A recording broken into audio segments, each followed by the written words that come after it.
from the 2016 NFL Scouting Combine, the NFL Draft Gold Carpet, Roger Goodell, ESPN's Adam Schefter, Lions great running back Barry Sanders. You're watching Tori's Take. For DetroitLions.com, I'm Tori Petry.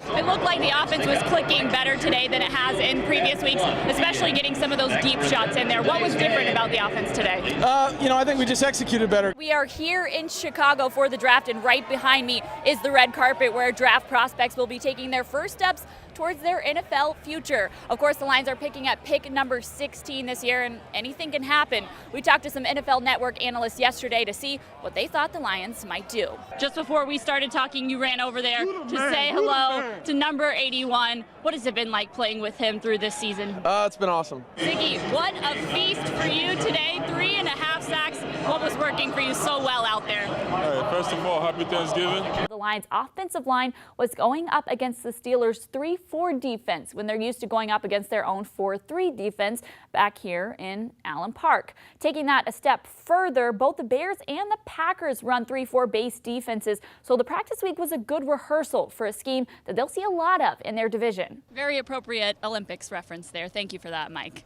All right, my key thing to watch for is on the other side of the trenches. I think we should be watching this offensive line and also the pass protection as a whole, because as we know, that includes more than just the offensive line, but the running backs, the tight ends. Going off of what we saw in last week's preseason game, of course, it's a small sample size, but from that first team offensive line, I think we saw way too many unblocked rushers coming at Matthew Stafford. We're going to talk a little bit about not just watching the ball today, but watching the coverage. So let's start off with punt. What are you looking for when you're watching punt on tape? I think a lot of people enjoyed that touchdown from you with the juke and then the leisurely walk there into the end zone. Walk me through that play. There was a lot of uncertainty in the secondary coming into this game with Nevin being questionable and a lot of the injuries that you guys have had. What can you say about how they stepped up and played today? Oh, they stepped up great, What's going through your mind after that fumble, watching the Saints offense get back on the field? Man, we can't put our defense in those kind of situations. I know a lot of people are excited about Amir Abdullah, having him here in Detroit. What do you see for the future of this young guy? Now, you are in Chicago right now. You were there last night, and tonight was the night that you got your name called. What have the past 24 hours been like for you?